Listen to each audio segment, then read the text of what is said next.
What did Jasprit Bumrah think of his wife Sanjana Ganesan the first time they met each other? Well, Bumrah has revealed that, and I'm going to be telling you that in today's episode. Uske baad, who does Pujara remind Michael Vaughan of? Stay tuned to today's video to find out. Aur sabse ant mein, Rohit Sharma has opened up about his ugly times and his present form, and of course a lot to do with his association in Test cricket. I'm going to give you all those details in today's edition of the News Tracker. Hello everybody, I hope you're doing well and keeping safe. My name is Nivedna Prabhu, but before I begin this video, if you haven't liked, shared and subscribed to Cricket Trackers yet, you're definitely missing out on a lot. So go ahead and hit that button quickly, and without wasting any more time, let's begin today's video to find out what's making news in the world of cricket.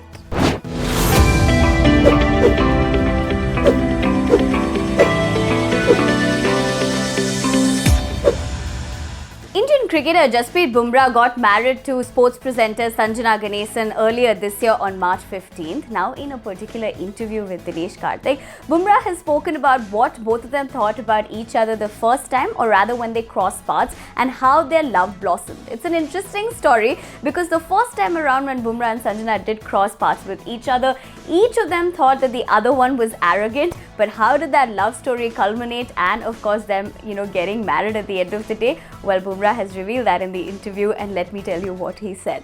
Now, Bumrah said, "She thought I was really arrogant, I thought she was really arrogant, so we never really spoke. I spoke to her for the first time during the 2019 World Cup when she was here covering the event. We became friends and started talking a lot. It's been good. We've been married for 5 months now. So yeah, very happy." Now that's quite interesting, right? Because they say the first impression is the last impression, but in this context, of course, that did change over a period of time. But on the other hand, tell me, what are you expecting from the competition between England and India? Who do you think is going to take this one away, and who do you think will be the key player to change things for Team India? Let me know all of that in the comment section below.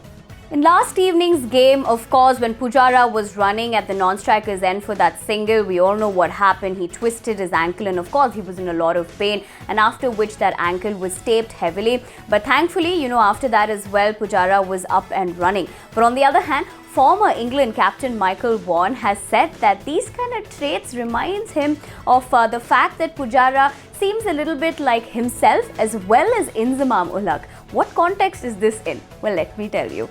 Now, Vaughan said, "From knowing Pujara a bit from his time at Yorkshire, he's a bit like me, and I wouldn't say that fielding is high up on his list of priorities. It'll be an injury in that ankle that if there's any prospect of him taking a bit of time off the field, he will take it. There's a few around who used to be like that. Inzamam is one who comes to mind." Now, what do you all think about, Vaughan saying that at the end of the day, Pujara reminds him of himself as well as Inzamam-ul-Haq? Give me your thoughts, and of course, in the context of this particular situation, in the comment section below. Well, if there's one superstar from yesterday's play of the 4th Test match between England and India, definitely has to be Rohit Sharma. He went on to get his maiden overseas test done on one hand, contributed 127 runs, and on the other hand, of course, in terms of Rohit speaking about the fact that he took that risk to be an opener in Test cricket is one aspect of it. But what does Rohit really think about the ugly times, and what is his current state of mind when he looks at all of this, and what was he thinking when in terms of when he was asked to make that move of opening in Test cricket? Well, Rohit has spoken about this, and let me tell you what he said. Now, Rohit said, "You could say so in the hindsight. In the back of my mind, I knew this was my last chance as well, trying another position in the batting order. When the offer came to me, I was very much aware of it, as there were talks within the management about opening the innings at some stage. I don't know about others because the team management told me that I will have a long run. But I wanted to think in a way that this is it. I don't mind looking at ugly times as long as I can get the job done for the team." That is very crucial. Of course, that is Rohit Sharma for you. On one hand, of course, he's spoken about the fact that, he might have not had that confidence, but the team management did in him.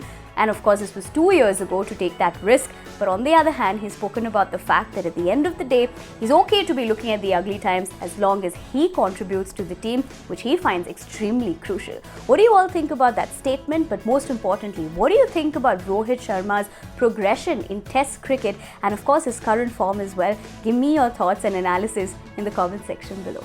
Well, with that, it's a wrap on this edition of the News Tracker. If you liked the video, you know what to do. Give it a big thumbs up. Follow all our social media channels as well as our exciting Telegram channel, because wahan pe you'll find some exciting match-winning combos as well as fantasy tips for your fantasy teams, so you wouldn't want to miss out. And with, of course, the Indian T20 League just around the corner, find all the exciting news and updates only on our social media channels. My name is Nivedna Prabhu. I'll be seeing you very soon. But to see me next time, do not forget to hit that subscribe button. And until I come back once again to tell you what's making news in the world of cricket, take care of yourselves and stay safe. Bye-bye.